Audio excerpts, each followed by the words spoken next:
Bonjour à toutes et à tous, et bienvenue sur la chaîne. Aujourd'hui, préparez-vous à plonger dans un épisode d'ici tout commence bouleversant, riche en émotions, en confrontations et en révélations saisissantes. Un épisode où les destins de deux jeunes garçons que tout semble opposer vont se révéler, chacun à leur manière. D'un côté, Lou, ce garçon mystérieux, discret, mais d'une maturité désarmante. Depuis son arrivée dans la vie de Clotilde et Joachim, il s'est construit une carapace solide, une distance prudente. Mais ce matin-là, derrière une attitude distante, un détail va tout faire basculer, une enveloppe cachée sous son lit. Ce qu'elle contient va ouvrir une brèche inattendue dans le silence de Lou et révéler un secret poignant. De l'autre côté, Jude, tout feu tout flamme, se voit confier les clés du café de la place. Une opportunité unique pour lui de s'exprimer, de tout réinventer, de faire entendre sa voix dans un lieu qu'il a vu grandir. Mais ce rêve va se heurter à la réalité, celle des attentes des clients, des contraintes financières, et surtout, des visions contraires de ses proches en particulier Matteo. Entre ambition, solitude et désillusion, Jude va devoir affronter une première grande épreuve en tant que jeune gérant. Deux parcours, deux élans de vie différents, mais un même combat, celui de trouver sa place dans un monde qui ne leur fait pas toujours de cadeaux. Que ce soit dans l'intimité d'un salon familial ou dans l'effervescence feutrée d'un café en quête d'âme, cet épisode nous parle de filiation, de confiance, de rêve, de fêlure et d'espoir. Accrochez-vous, car ce que vous allez découvrir aujourd'hui est bien plus qu'une simple intrigue, c'est un miroir tendu à toutes les fractures invisibles de l'adolescence et à la force incroyable de ceux qui cherchent à se reconstruire. Place au récit. Dans la maison familiale, la journée commence paisiblement. Clotilde et Joachim s'activent en cuisine, main dans la main, pour préparer un petit déjeuner réconfortant, dans l'espoir de créer un moment chaleureux à partager à trois. Café fumant, pain grillé, fruits frais, tout est prêt pour accueillir Lou autour de la table. Mais à peine le jeune garçon descend qu'il attrape son sac et annonce, d'un ton rapide et détaché. « J'ai pas faim. Je file. » Clotilde et Joachim échangent un regard surpris. Lou s'éclipse déjà, sans un regard en arrière. Ce n'est pas la première fois, mais ce matin-là, l'attitude du garçon frappe plus forte encore. Une fois la porte refermée, Clotilde soupire. Il dit qu'il n'a jamais faim le matin, mais j'ai l'impression qu'il nous évite. Un silence s'installe brièvement, pesant. Elle baisse les yeux vers sa tasse de thé, puis confie à Joachim ce qu'elle n'ose à peine s'avouer. Je crois qu'il ne se sent pas bien ici, peut-être à cause de sa chambre. Tu sais, je l'avais décoré pour une petite fille de 6 ans. Tout est rose, doux, enfantin, peut-être qu'il ne s'y reconnaît pas du tout. Joachim acquiesce, touché par la justesse de sa remarque. Alors on va changer ça. Je peux m'en occuper. On choisira les couleurs et les meubles ensemble, avec lui. Il faut qu'il sente que c'est aussi sa maison. Clotilde sourit, soulagée de voir son mari si investi, si présent. Pour elle, cet effort est plus qu'une question de décoration, c'est une main tendue, un pas vers cet enfant encore si méfiant, si discret. Plus tard, la journée avance, et le couple finit par recroiser Lou. Et cette fois, c'est lui qui initie la conversation, timidement. Il les regarde, hésitant, puis lâche une phrase qui les prend de court. Vous savez, j'aime bien les trucs plus simples. Gris, vert, ou du bois, pas besoin de trucs de bébé. Clotilde reste figée un instant, émue. Ce n'est qu'une phrase, mais c'est un début. Une ouverture. Une petite fissure dans la carapace que Lou s'est forgée depuis son arrivée. Joachim lui sourit, complice. Alors on fait ça ensemble ? Et pour la première fois, Lou hoche la tête. Un micro-geste, mais un grand pas vers un nouveau lien familial. Dans la cuisine baignée par la lumière de l'après-midi, Clotilde s'active avec Rose. Toutes deux ont décidé de mettre la main à la pâte pour préparer un tiramisu maison, un dessert que Lou adore, selon ce qu'il a timidement confié la veille. Un petit geste pour lui faire plaisir, pour l'aider à se sentir à sa place dans ce nouveau foyer encore fragile. Tu crois qu'il aimera ? Demande Clotilde en lissant soigneusement la crème mascarpone. S'il n'aime pas ça, on est foutu, plaisante Rose, le sourire complice. Les deux sœurs partagent un moment rare de légèreté, entre sucre glace et souvenirs de leur propre enfance. Mais cet instant suspendu est brutalement interrompu par l'arrivée de Joachim. Le visage fermé, il tient une enveloppe à la main. J'ai trouvé ça sous le lit de Lou. Clotilde, interloquée, s'avance. C'est quoi? 2000 €. En liquide. Le silence s'abat d'un coup dans la pièce. Rose arque un sourcil, surprise. Clotilde, elle, blêmit légèrement. Sous son lit? Joachim hoche la tête. Il n'a pas ouvert l'enveloppe sans raison. Il l'a trouvée en cherchant à déplacer quelques meubles dans la chambre de Lou, dans le cadre du relooking qu'ils avaient prévu ensemble. Mais tomber sur une telle somme d'argent, cachée, sans explication, l'a immédiatement alerté. Tu crois qu'il... Clotilde n'ose pas finir sa phrase. Elle pense à tout, une mauvaise fréquentation, un arrangement louche, ou pire. Et en même temps, une autre voix en elle veut croire à une explication plus simple, plus innocente. Rose, toujours plus pragmatique, s'interpose. Avant d'imaginer le pire, parlez-lui. Il y a peut-être une explication. Mais déjà, l'ombre du doute s'installe dans l'esprit de Clotilde. Ce qu'elle croyait être un simple mal-être pourrait bien cacher une réalité bien plus complexe. Une chose est sûre, la confiance fragile qu'il commençait à construire risque d'être mise à rude épreuve. Le soir, chez Clotilde et Joachim. La tension est palpable dans le salon lorsqu'il voit Lou franchir la porte. Le jeune garçon, fatigué par sa journée, devine aussitôt que quelque chose cloche. Clotilde l'invite à s'asseoir, et Joachim, plus posé, tient l'enveloppe à la main. On a trouvé ça sous ton lit, tu peux nous expliquer? Lou regarde l'enveloppe, puis leurs visages inquiets. Un instant, il hésite. Puis, avec une maturité troublante pour son âge, il se lance. Je gagne cet argent avec des petits boulots depuis 1 an. Ménage, livraison, aide en cuisine, n'importe quoi. Je le mets de côté. Clotilde et Joachim échangent un regard, surpris par la précision de sa réponse. Mais Lou n'a pas fini. J'économise pour être indépendant quand j'aurai 18 ans. Je veux pas dépendre de l'aide sociale toute ma vie. Et surtout, il inspire profondément, sa voix se brise légèrement. J'espère pouvoir récupérer la garde de ma petite sœur un jour. Elle est dans une autre famille d'accueil. J'aimerais qu'on soit à nouveau ensemble. Un silence lourd d'émotion suit ses paroles. Clotilde sent son cœur se serrer. Elle s'approche doucement de lui.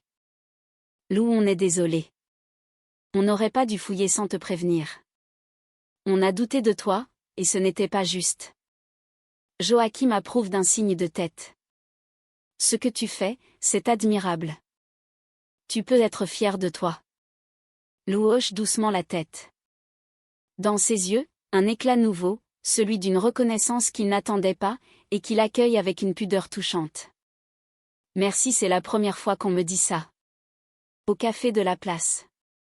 Plus loin, dans le cœur vivant de l'Institut, une autre dynamique se joue. Le café de la place, habituellement animé, s'apprête à vivre un renouveau. Jeff, en fin de service, tend les clés à Jude avec un sourire franc. À toi de jouer.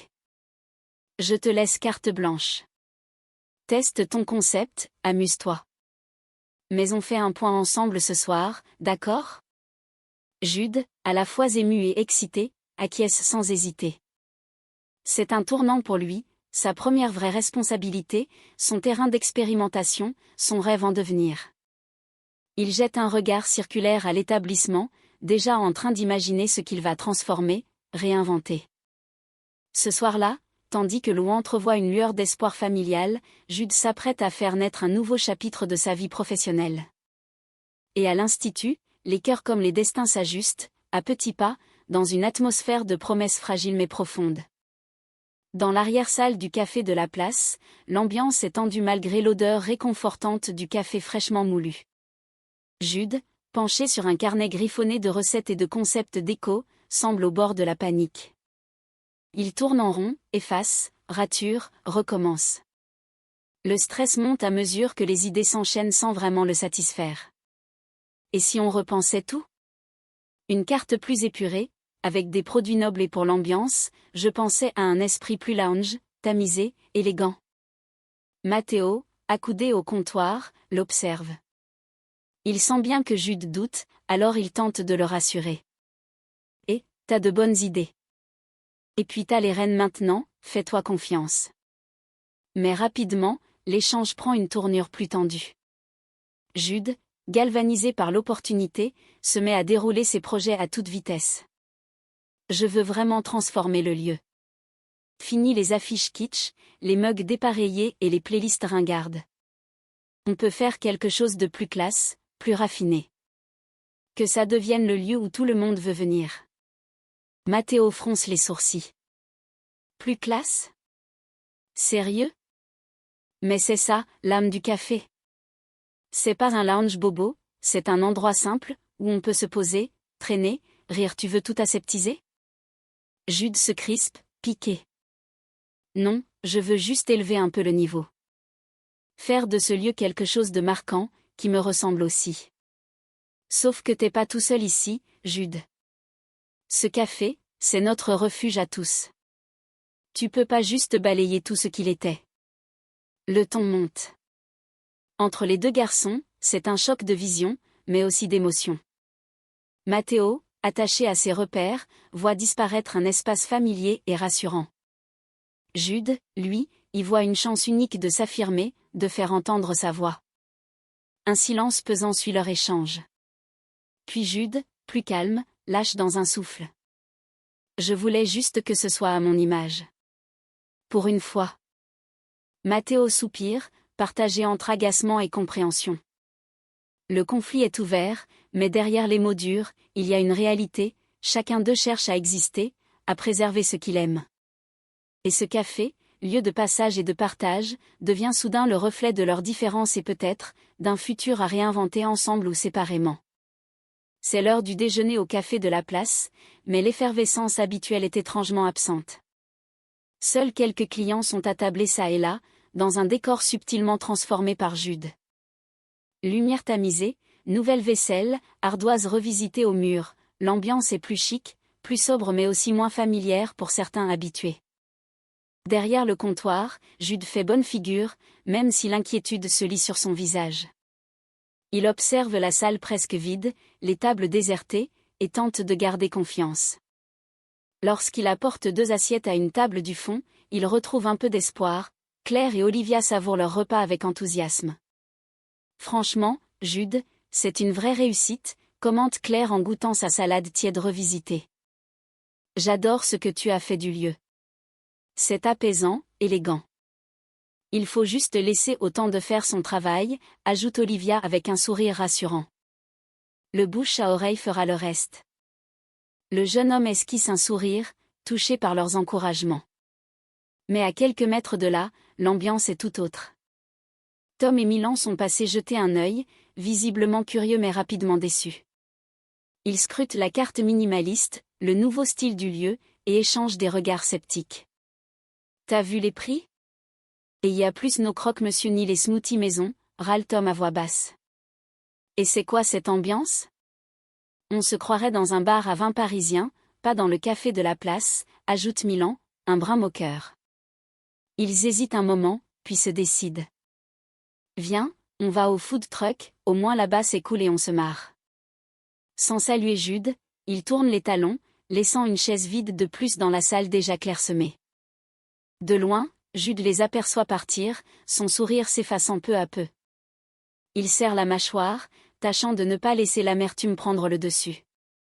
Car ce midi-là, le café lui renvoie une vérité complexe, séduire les uns, c'est parfois perdre les autres.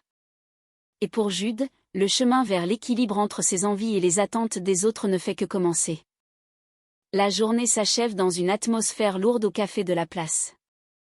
Les derniers clients sont partis, les chaises sont empilées sur les tables, et le silence ambiant contraste violemment avec l'agitation matinale que Jude espérait. Les lumières tamisées n'ont pas suffi à attirer la foule, et malgré les compliments de Claire et Olivia, les chiffres, eux, sont impitoyables. Jeff entre dans le café, dossier sous le bras, l'air sérieux. Il jette un rapide coup d'œil à la caisse, puis au carnet de commandes, et finit par se tourner vers Jude, qui attend nerveusement son verdict. Bon, faut qu'on parle. Jude se redresse, inquiet. Je sais que c'était pas la folie aujourd'hui, mais les retours ont été bons. Jeff ne l'interrompt pas, mais son regard dit déjà tout. Justement. Les retours, c'est bien. Mais les chiffres, c'est mieux. Et là, Jude, ça va pas. Il lui tend un tableau avec les résultats de la journée. Le constat est sans appel, le chiffre d'affaires est en nette baisse. Et pour Jeff, le problème est clair. T'as augmenté les prix, réduit la carte, changé l'ambiance résultat, les habitués ne s'y retrouvent plus, et les curieux ne sont pas encore au rendez-vous. Jude encaisse, le cœur lourd. Il tente de se défendre. Je voulais proposer quelque chose de nouveau, qui me ressemble. Un lieu plus soigné, plus moderne. Je comprends ton intention. Mais t'as oublié une chose essentielle, ici, les gens venaient pour la chaleur, la simplicité, les prix accessibles. Là, ils ne s'y reconnaissent plus. Jeff le fixe un instant, puis ajoute avec fermeté, mais sans animosité. Je te laisse encore une journée. Demain, tu redresses la barre. Sinon, on devra repenser ton rôle ici. Un silence s'installe. Jude baisse les yeux, piqué dans son orgueil, mais conscient de la réalité. Ce n'est plus un rêve de gosse, c'est un vrai défi, avec des enjeux professionnels. Jeff lui tape doucement sur l'épaule en partant. T'as du talent, Jude. Maintenant, montre que tu peux aussi gérer un lieu vivant, pas juste une belle vitrine. Et tandis que Jude reste seul dans la salle, face à ses doutes et à ses choix, il comprend que le vrai service commence demain. Et voilà, l'épisode s'achève sur une note pleine de tension, mais aussi de possibles reconstructions.